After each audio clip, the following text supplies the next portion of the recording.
नमस्कार। Vision IAS के news today के इस अंक में आप सभी का स्वागत है। इस अंक में हम आपके लिए लेकर आए हैं यूपीएससी परीक्षा की दृष्टि से महत्वपूर्ण कुछ अहम खबरें। इस अंक की सबसे पहली खबर पर्यावरण एवं पारिस्थितिकी से। हाल ही में आर्द्र भूमियों पर रामसर अभिसमय की 50वीं वर्षगांठ मनाई गई। आपको बता दें कि ये अभिसमय 2 फरवरी 1971 को रामसर ईरान में हस्ताक्षरित किया गया था और इस तिथि को विश्व आर्द्र भूमि दिवस के रूप में मनाया जाता है। ये संपूर्ण विश्व में चयनित आर्द्र भूमियों की पारिस्थितिक प्रकृति को संरक्षित करने वाला सबसे पुराना अभिसमय है। आइए अब इस अभिसमय के 3 स्तंभ जानते हैं। समझौते में शामिल पक्षकारों की आर्द्र भूमियों के बुद्धिमत्तापूर्ण उपयोग के प्रति प्रतिबद्धता, आर्द्र भूमियों को रामसर सूची के अंतर्गत नामित करना और सीमा पारीय आर्द्र भूमि, साझा आर्द्र भूमि तंत्र और साझा प्रजातियों पर अंतर्राष्ट्रीय स्तर पर सहयोग करना। भारत के पास अपनी भूमि का लगभग 4.6% आर्द्र भूमि के रूप में मौजूद है और यहाँ रामसर अभिसमय के अंतर्गत 42 आर्द्र भूमियां नामित हैं। इस अवसर पर पर्यावरण, वन एवं जलवायु परिवर्तन मंत्रालय ने भारत के पहले आर्द्र भूमि संरक्षण और प्रबंधन केंद्र यानी CWCM की स्थापना की घोषणा की है। CWCM की घोषणा राष्ट्रीय सतत तटीय प्रबंधन केंद्र चेन्नई के एक भाग के रूप में की गई है, जो तट के संरक्षण, पुनर्वास, प्रबंधन और नीति निर्धारण में सहायक है। ये एक समर्पित केंद्र के रूप में विशिष्ट अनुसंधान आवश्यकताओं और ज्ञान अंतराल का समाधान करेगा। इसके अलावा ये आर्द्र भूमि के संरक्षण, प्रबंधन और बुद्धिमत्तापूर्ण उपयोग के लिए एकीकृत दृष्टिकोण लागू करने में सहायता करेगा। इसके साथ ही एक ज्ञान केंद्र के रूप में कार्य भी करेगा। ये अभिसमय कच्छ भूमि, पंक भूमि, पीठ भूमि या प्राकृतिक एवं कृत्रिम, स्थायी अथवा अस्थायी, स्थिर अथवा प्रवाहित, ताजे, खारे या लवण युक्त जल के क्षेत्र को आर्द्र भूमि के रूप में परिभाषित करता है, या ऐसे समुद्री जल क्षेत्रों को जिनकी गहराई निम्न ज्वार के समय 6 मीटर से अधिक न हो, उन्हें आर्द्र भूमि के रूप में परिभाषित करता है। आइए अब जानते हैं अगली खबर। बजट 2021-22 में शहरी विकास के लिए घोषित योजनाओं का विवरण जानते हैं। इसके तहत कई योजनाएं लागू की गई, जैसे सबसे पहले जल जीवन मिशन के बारे में बात करते हैं। इस योजना की मुख्य विशेषता ये है कि ये सतत विकास लक्ष्य 6 के अनुसार सभी 4378 वैधानिक शहरों में कार्यशील नल के माध्यम से सभी घरों में जल की आपूर्ति की सार्वभौमिक कवरेज प्रदान करने के लिए शुरू किया गया है। अटल नवीकरण और शहरी परिवर्तन मिशन के अंतर्गत 500 शहरों में वाहित मल प्रबंधन का कवरेज प्रदान करेगा। संघ शासित प्रदेशों के लिए 100% केंद्रीय वित्त पोषण रहेगा, जबकि उत्तर पूर्वी और पहाड़ी राज्यों के लिए 90%, 1 लाख से कम जनसंख्या वाले शहरों के लिए 50% वित्त पोषण रहेगा और 1 लाख से 10 लाख तक जनसंख्या वाले शहरों के लिए 1/3 और 10 लाख से अधिक जनसंख्या वाले शहरों के लिए 25% वित्तीयन की व्यवस्था की गई है। जल चक्रण अर्थव्यवस्था को बढ़ावा देना, जल निकायों का कायाकल्प करना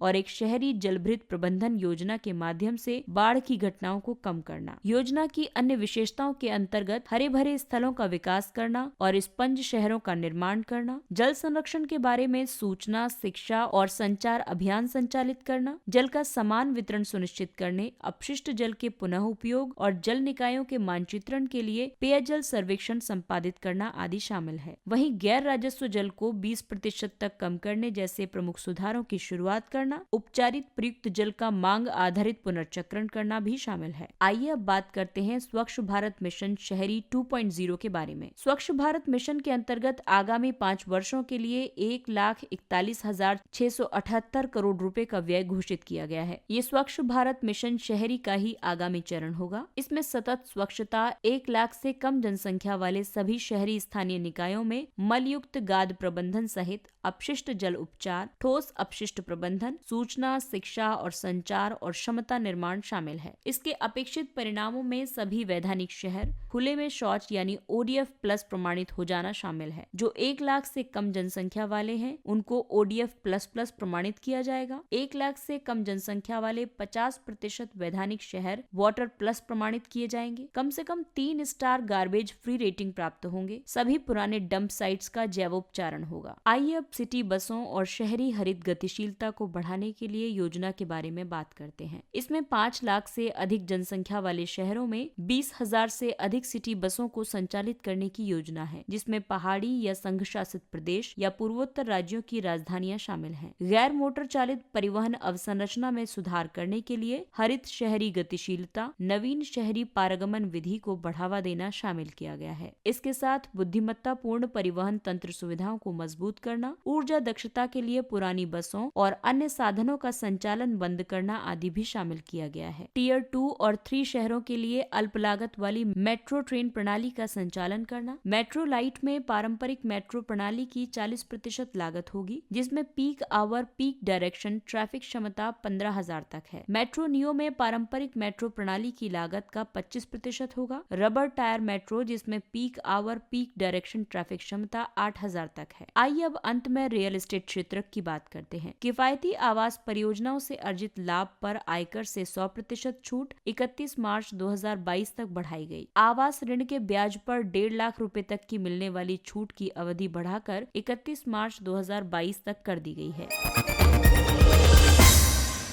अगली खबर कृषि एवं विज्ञान से संबंधित है। विशेषज्ञों ने कृषि में जीन एडिटिंग और नैनो तकनीक अपनाने संबंधी परामर्श दिया। जीन एडिटिंग में एक जीव में मौजूद जीनों का नियंत्रित संशोधन शामिल होता है। ये किसी भी जीवित प्राणी के जीनोम में वांछनीय परिवर्तन करने के लिए डीएनए की अनवाइंडिंग यानी खोलना, क्लीविंग यानी काटना, रिवाइंडिंग यानी पुनः बांधना, इन तीनों चरणों का एक जटिल तंत्र शामिल होता है। Clustered regularly intercept short palindromic repeat CRISPR gene editing में प्रयोग होने वाली विधियों में से एक है। जीन एडिटिंग से कृषि में कई लाभ होते हैं, जैसे रासायनिक उर्वरकों और कीटनाशकों का कम उपयोग होता है, कटाई के बाद कम फसल क्षति होती है, जलवायु अनुकूल पोषक तत्वों से भरपूर और अधिक उपज वाली फसलों का उत्पादन होता है। कृषि में नैनो तकनीक के उपयोग में विशिष्ट अनुप्रयोग हैं, जैसे नैनो फर्टिलाइजर और नैनो पेस्टिसाइड, इनपुट का लक्षित उपयोग आदि शामिल है, ताकि मृदा, जल इत्यादि के परिशोधन के बिना उत्पादकता में वृद्धि हो सके। पिछले वर्ष केंद्र ने नैनो आधारित कृषि इनपुट और खाद्य उत्पादों के मूल्यांकन के लिए दिशा निर्देश जारी किए थे, ताकि इस क्षेत्र में नैनो उत्पादों को विकसित करने में सहायता मिल सके।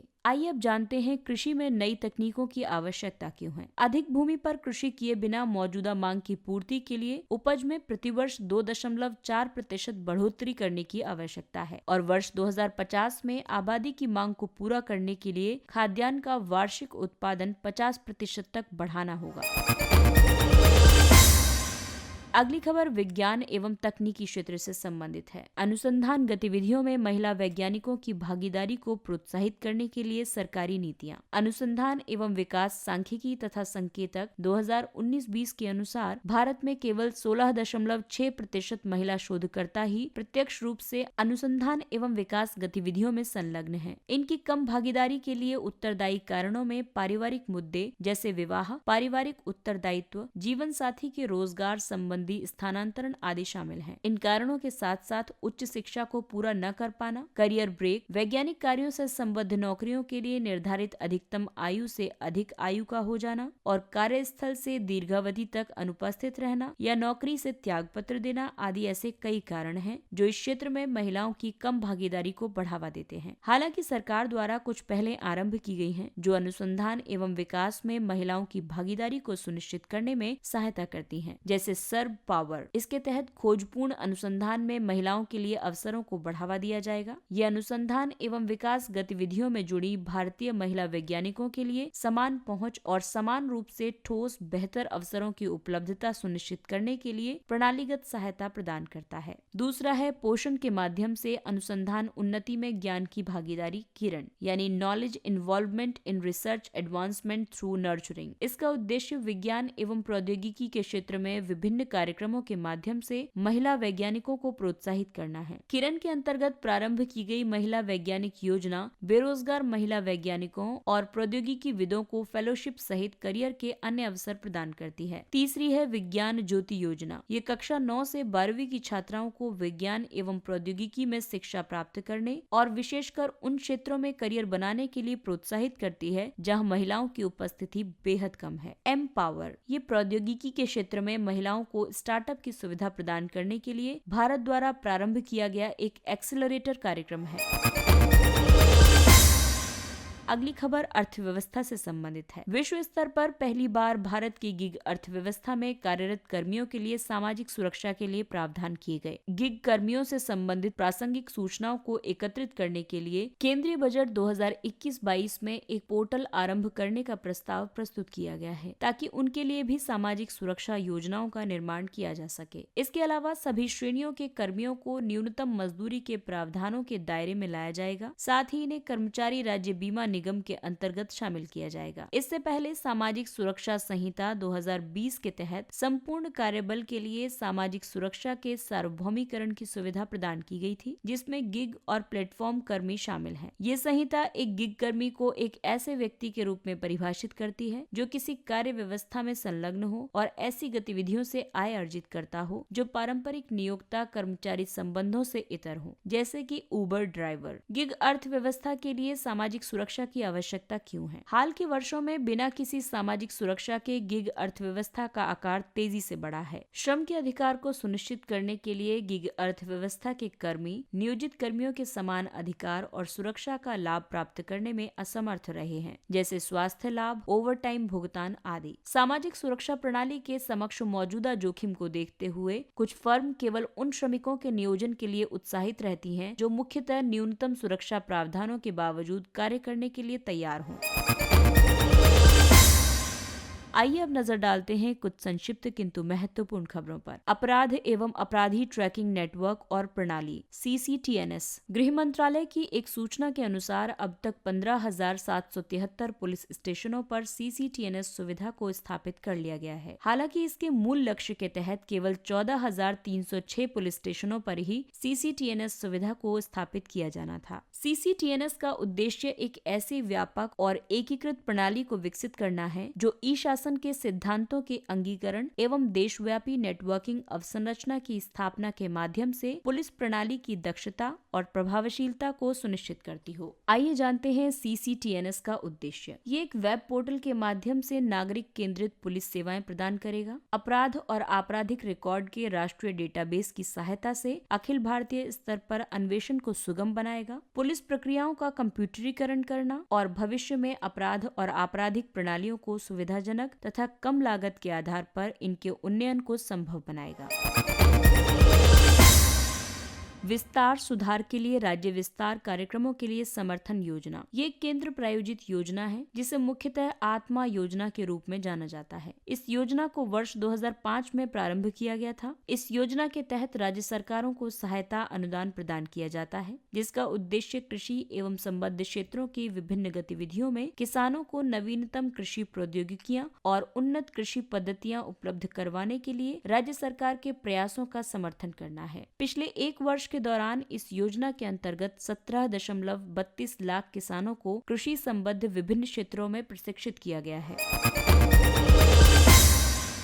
हल्के युद्धक विमान तेजस। सरकार ने हिंदुस्तान एरोनॉटिक्स लिमिटेड से 83 लाइट कॉम्बैट एयरक्राफ्ट की खरीद के लिए 48,000 करोड़ रुपए के सौदे को औपचारिक रूप से स्वीकृति प्रदान की है। तेजस एकल सीट, एकल इंजन, हल्का उच्च सक्रियता वाला एक सुपरसोनिक युद्धक विमान है। ये स्वदेशी रूप से निर्मित युद्धक विमान है, जिसे वैमानिकी विकास प्रतिष्ठान एरोनॉटिकल डेवलपमेंट एजेंसी द्वारा डिजाइन और हिंदुस्तान एरोनॉटिकल लिमिटेड द्वारा बनाया गया है। इसकी 400 किलोमीटर से कुछ अधिक की सीमित पहुंच है और इसका उपयोग मुख्य रूप से हवा से सतह के बीच समीपवर्ती कार्यवाही के लिए किया जाएगा।